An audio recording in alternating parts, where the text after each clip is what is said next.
जब तुम्हारे बच्चे दुकान पकड़ ले, जब तुम्हारी बहू रसोई घर पकड़ ले, तुम्हारे बच्चे अच्छे से दुकान चलाने लगे, काम करने लगे, तुम्हारी बहू अच्छे से रसोई घर में भोजन बनाने लगे, घर संभालने लगे, जब तुम्हारे बच्चे दुकान पकड़ लें, तुम्हारी बहुएं तुम्हारा घर रसोई घर पकड़ लें, तब तुम हाथ में पानी का लोटा पकड़ लो और माला पकड़ लो।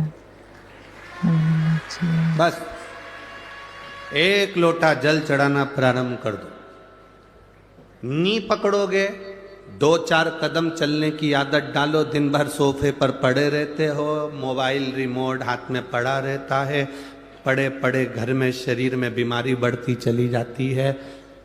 दूध वाला दूध देने आता है, घंटी बजाता है तो भी नौकर जाता है, कोई आया तो नौकर दरवाज़ा खोलता है, भोजन वाली, कपड़े वाली, बर्तन वाली, भांडे वाली सब आती है, तुम अकेले केवल मोबाइल और टीवी, इसके सिवाय डेंटिंग पेंटिंग और कुछ भी। शरीर बेकार हो जाएगा, कोई काम नहीं आएगा। कम से कम 1 लोटा पानी लेकर जब तुम शंकर जी के मंदिर में चलकर जाओगी, पैदल चलकर जाओगी, तो लोग ये जान भी जाएंगे कि हमारे नगर की सेठानी कम से कम मंदिर आती है, और शरीर भी ठीक रहेगा और बाबा की शरणागति रहेगी। तुम्हारे बेटे दुकान पकड़ ले, तुम्हारी बहुएं घर पकड़ ले, रसोई घर पकड़ ले, तो तुम हाथ में 1 लोटा जल और हाथ में माला पकड़ लो। ये 2 चीज अगर नहीं पकड़ पाए तो फिर पलंग पकड़ लो। फिर डॉक्टर क्या कहेगा? पलंग पकड़ लिया, थायराइड गड़बड़ हो गया, शुगर ऊंची नीची हो रही, बीपी ऊंचा नीचा हो रहा, घुटने दुख रहे, कमर में गैप आ गया, न जाने कितनी कितनी बीमारियां मनुष्य को घेरती चली जाती है। उसका कारण इतना सा है कि तुमने सही समय पर माला नहीं पकड़ी, तुमने सही समय पर पानी का लोटा नहीं पकड़ा, तुमने सही समय पर शिव महापुराण नहीं पकड़ी, तुमने सही समय पर बाबा का नाम नहीं पकड़ा, इसलिए फिर बाद में पलंग पकड़ना पड़ा। पलंग पकड़ो उससे पहले माला पकड़ो। पर कई लोगों की आदत रहती है, जब तक पलंग नहीं पकड़ते तब तक माला भी नहीं पकड़ते।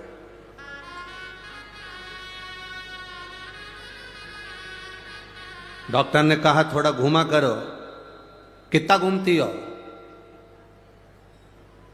जाया करो घूमने, बीमारी बढ़ रही है। अब घूमने जा रही है, डॉक्टर कहा तब घूमी, पहले घूम लेती ना। पलंग पकड़ा तब माला पकड़ी तो मतलब कुछ नहीं है। एक उम्र होती है, उस उम्र में एक मोड़ आता है और उस मोड़ में सावधानी की जरूरत होती है। बचपन और बुढ़ापे के बीच का जो मोड़ है, कई लोग कहते हैं जवानी में तो घुमा फिरा जाता है, कमाया जाता है, अधेड़ी में तो धंधा पानी देखा जाता है, भगवान का कोई भजन करा जाता है। ये मोड़ है जिंदगी का। अब तुम्हारे यहाँ शादी में मोड़ बनता है कि नहीं बनता वो हमको नहीं मालूम। हमारे यहाँ तो हाँ, जो शादी होती है तो दूल्हा को भी एक यहाँ पर मोड़ बांधते हैं और दुल्हन को भी एक यहाँ पे मोड़ बांधते हैं। तुम्हारे यहाँ बांधते? अरे बोलो तो जम के बांधते ना मोड़। मोड़ क्यों बांधते हैं? और मोड़ बांधते हैं तो मोड़ बांधने का कारण केवल इतना है कि अब तो ये मोड़ तेरे सर पर बांधा गया है, बहू के सिर पर मोड़ बांधा गया है। मोड़ बांधने का मतलब ये है कि अब तुम्हारी लाइफ में, तुम्हारी जिंदगी में एक मोड़ आने वाला है, उस मोड़ में सावधान रहना, नहीं तो जिंदगी नरक हो जाएगी। इसलिए मोड़ बांधा जाता है। जैसे ही आप यहां से जाओ, नासिक से जाओगे, अगर आप सीहोर के लिए जाओगे तो बीच में बहुत सारे मोड़ पड़ेंगे। उदाहरण बोलो, पढ़ा कि नहीं पढ़ा तुम लोगों ने? पढ़ा? मोड़, सावधान हो जाओ, ब्रेक हाथ में रखो, गियर का ध्यान रखो, गाड़ी की स्पीड कम करो। मोड़ है, मोड़ पर ध्यान रखना पड़ता है। उसी तरह बचपन में इतना ध्यान रखने की जरूरत नहीं, बुढ़ापे में इतना ध्यान रखने की जरूरत नहीं। जब बचपन धीरे धीरे निकल रहा हो और आप थोड़े से बड़े होते चले जा रहे हैं, तब तुम्हारी जिंदगी में मोड़ आएगा। उस मोड़ में तुम गुटखा, तंबाकू, सिगरेट, बीड़ी और गलत गलत मदिरा की बोतल नहीं, हाथ में एक लोटा जल पकड़ना, वो मोड़ तुम्हारी जिंदगी का सुख दे जाए। लाइफ में मोड़ आता है, जिंदगी में मोड़ आता है। ऐसा कोई व्यक्ति नहीं जिसकी जिंदगी में मोड़ नहीं आया। जब रोड पर मोड़ आता है तो मोड़ आएगा। शादी हुई तो मोड़ बांध दिया कि मोड़ आएगा। जिंदगी में कोई अपशब्द कहे, ताना दे, गाली दे, तुम बहू बनकर जा रही हो, ध्यान रखना मोड़ बंधा है, जिंदगी में मोड़ आएगा। कोई ताना भी दे तो बिल्कुल सहन लेना, कोई अपशब्द भी कहे तो सह लेना, कोई आड़ा टेढ़ा बोले तो सह लेना।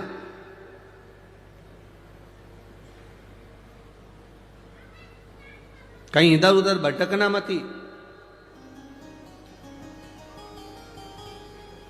आज देव उठनी एकादशी है, बेल भाजी आंवला, उठो देव सांवरा। देवता उठेंगे, तुम्हारे यहाँ के भी देवता बहुत सारे उठेंगे और बहुत शादियां होंगी, बहुत शादियां। विवाह चालू आज से हो जाएगा। उनको समझाना जिंदगी में मोड़ आए तो सावधान रहे। आते हैं मोड़। माता अहिल्या को देखकर ब्राह्मण की धर्म पत्नियों ने अपशब्द कह दिया जब उनके बस की नहीं रही। अब देखो, माता अहिल्या के पास में रहती हैं ब्राह्मण, उनके नजदीक में रह रहे हैं ब्राह्मण और ब्राह्मण की पत्नियां, बिल्कुल लगा हुआ घर है। कोई संत, कोई सदगुरु के पास में जो रहता है, फिर वही कथा कह रहे हैं, स्मरण में रहे। तीन को समझाना सबसे कठिन काम है। एक अपनी पत्नी को, दूसरा अपने पुत्र को और तीसरा अपने पड़ोसी को। समझाना कठिन है। पत्नी को समझाना भी कठिन है, पुत्र को समझाना कठिन है।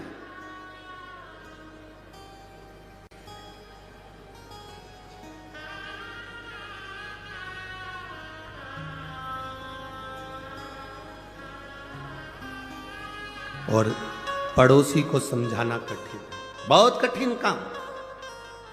ये पड़ोसी या रिश्तेदार, नातेदार जो आसपास में रह रहे हैं, वो आपके लिए अच्छा बहुत कम मात्रा में बोलेंगे, इतना स्मरण रखना।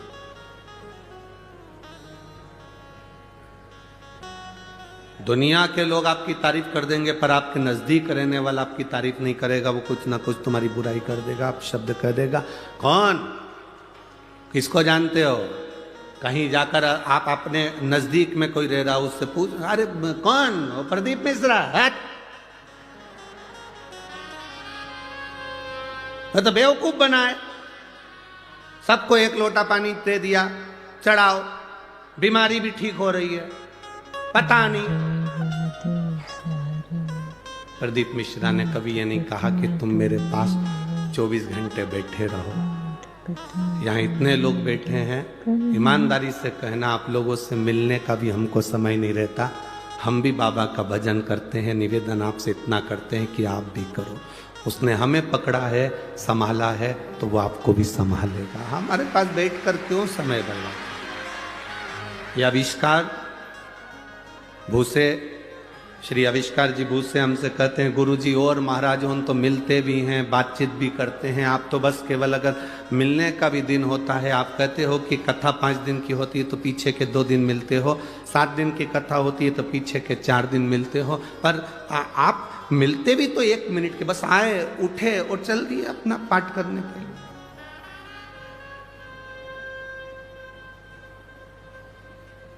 अच्छा, ईमानदारी से बोलो, तुमको हम समय देंगे,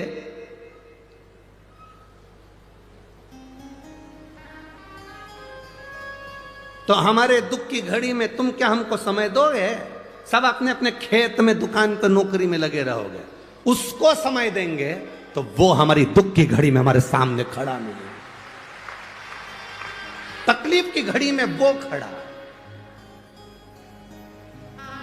पर आपकी आदत ऐसी होगी, तुम अपने रिश्तेदार को समय देते हो बहुत, शादी में समय देते हो बहुत, फैशन में समय देते हो बहुत, खाने में समय देते हो बहुत, जितने स्टॉल लगे हैं शादी में सब निपटाते हो, सब।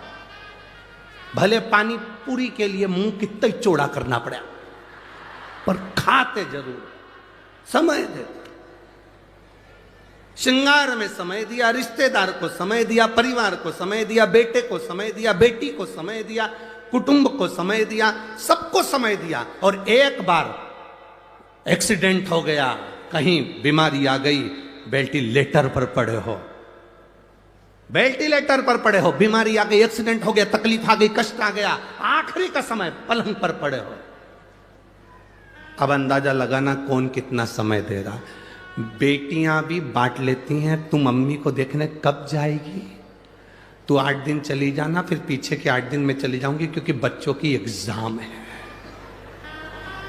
भैया, बड़े भैया को कहा तुम चले जा, छोटे ने कहा कि एक काम करना, 8 दिन में हॉस्पिटल में रह लूंगा, 8 दिन तुम रह लेना। जिसको तुमने समय दिया पूरी जिंदगी, पड़ोसियों को समय दिया, वो कौन से हॉस्पिटल में बैठ गए। जिसको समय दिया, आजमा कर देखना, तुम पर जब दुख आता है, उस दुख की घड़ी में जितने रिश्तेदार सब मुंह मोड़कर बैठ जाते हैं। और जिसको तुमने समय नहीं दिया, मेरे देव अधिदेव महादेव को, मेरे शिव को, मेरे बाबा को, जिसको तुमने समय नहीं दिया, केवल एक जरा सा समय दिया था, एक लोटा जल चढ़ाना है। अपने नासिक में शिव पुराण की कथा हुई, जैसे भिंड में होने जा रही है 28 तारीख से, फिर जलगांव में होने जा रही है 5 तारीख से। ऐसे तुम अपने नजदीक में अगर शिव पुराण हो रही है, अपने नजदीक में शिवालय है, जहां तुम अपना समय दे रहे हो, ये समय तुम अपनी डायरी में लिखकर जरूर रखना कि मैं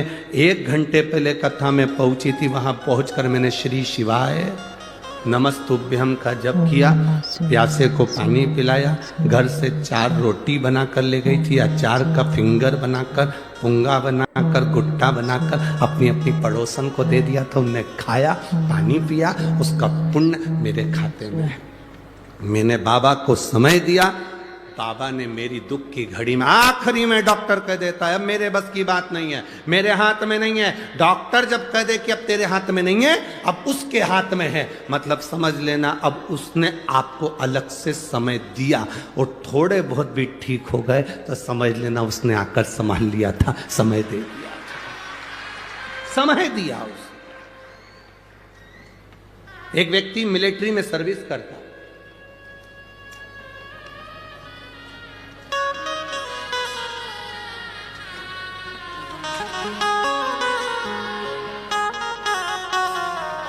एक पत्र तो यही पढ़ लो, देखो वो मिलिट्री का तो ठीक है।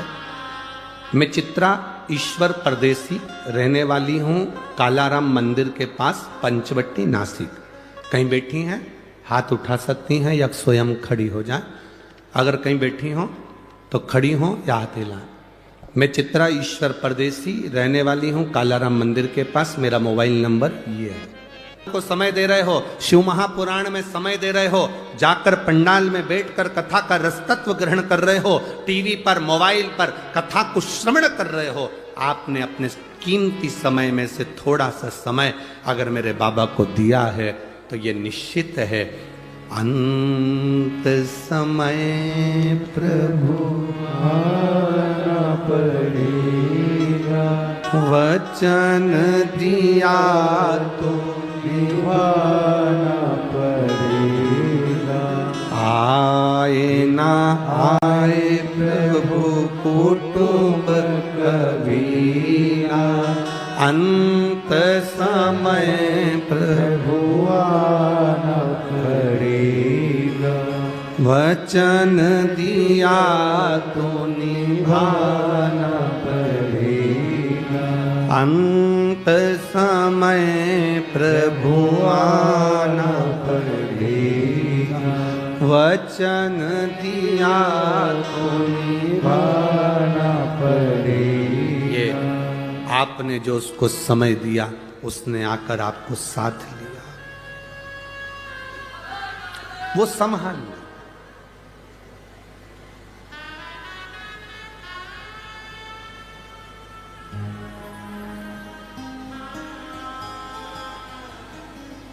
सारी समस्या का हल।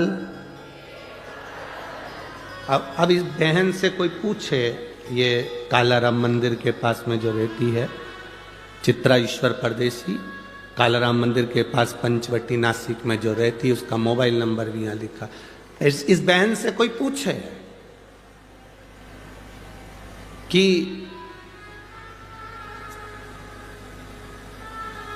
ऐसा कभी हो सकता है डॉक्टर के हिसाब से कि किडनी बदलने जा रही हो, डायलिसिस चल रहे हो और वो सब ठीक हो सकता है? क्यों नहीं हो? जब आप भगवान के भरोसे रहते हो, उस पर सब कुछ छोड़ देते हो। एक पत्र में एक पुलिस, एक भाई मिलिट्री में जॉब करता था,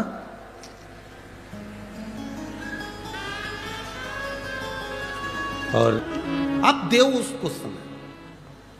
हम क्यों कहते हैं कि एक लोटा जल सबको चढ़ाना चाहिए? घर के बच्चे हैं तो वो चढ़ाए, बेटी है तो वो चढ़ाए, बेटा है तो वो चढ़ाए, पति है वो भी चढ़ाए, पत्नी है वो भी चढ़ाए। कारण कब वो जल तुम्हारे किस काम आएगा वो तुम भी नहीं जान सकते। तुम्हारी दुख की घड़ी में कब मेरा देव अधिदेव महादेव आकर खड़ा हो जाएगा तुम समझ नहीं पाओ। गाली देने वाले, अपशब्द कहने वाले, ताने देने वाले, आड़ा टेढ़ा बोलने वाले कोई दूसरे नहीं होंगे, तुम्हारे नजदीक में रहने वाले तुमको बढ़ता हुआ देखकर, प्रसन्न होता देखकर दुखी होंगे। गौतम बाबा, गौतम ऋषि और माता अहिल्या से उनके पास में रहने वाले ब्राह्मण ब्राह्मणी जो निवास करते थे, उनके अंदर ईर्ष्या जागृत हो। कोई दूसरा नहीं, नजदीक पड़ोसी, पास में रह रहे, नजदीक में रह रहे।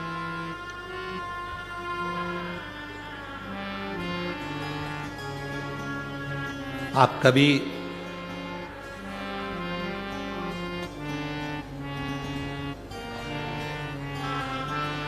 अब जब गौतम ऋषि के नजदीक में रहने वालों ने चाल चली, ब्राह्मणियों ने अपने अपने पतियों से कहा कुछ भी हो जाए, यह गौतम ऋषि मेरी आंखों में, अहिल्या और गौतम ऋषि हमारी आंखों में खटक रहे हैं। जब व्यक्ति बहुत उन्नति की ओर बढ़ता जाता है, तरक्की की ओर बढ़ता जाता है, तो कई लोग ऐसे हैं नजदीक में रहने वाले, उनकी आंखों में खटकने लगता है। खटक, तुम रोज रोज शंकर जी के मंदिर में जल चढ़ाने जाओ तो तुम खटकने लगोगे लोगों को। ये चल दी सियोर वाला महाराज की चेली, ये देखो हो गई पागल, ये भी टीवी पे कथा सुन सुन। ये चल दी पानी चढ़ाने के लिए, ये चल दी जल चढ़ाने के लिए। आग लगे बस्ती में, क्या किसको रोइए, चादर तान के सोइए। कहने दो, बोलने दो, अब शब्द कहेगा कहने दो। माता अहिल्या को देखकर नजदीक में रहने वाली ब्राह्मणी ने अपने पतियों से कह दिया, ये खटक रहे हैं। अपने नजदीक में रहने वाला कोई ऐसा होगा, बहुत सारे ऐसे होंगे जो तुम उनको खटकोगे। इसका नाम क्यों चल रहा है, इसकी शोहरत क्यों, इतना पैसा कहां से आ रहा है, इतना धन कैसे आ रहा है, इतना बड़ा निर्माण कैसे कर लिया, इतना धन कैसे कमा लिया, इतना वैभव कैसे। इसको लोग क्यों पूछते हैं, इसको क्यों मानते हैं लोग, इसकी बात महादेव भी क्यों मान लेते हैं। ये कथा में कहते हैं, भजन में कहते, स्मरण में कहते, क्यों स्वीकार करते, बहुत को खटके। ये प्रवचन तो बहुत बढ़िया था पंडित प्रदीप महाराज जी का, इन्हें जरूर शेयर करना चाहिए। ओम नमः शिवाय।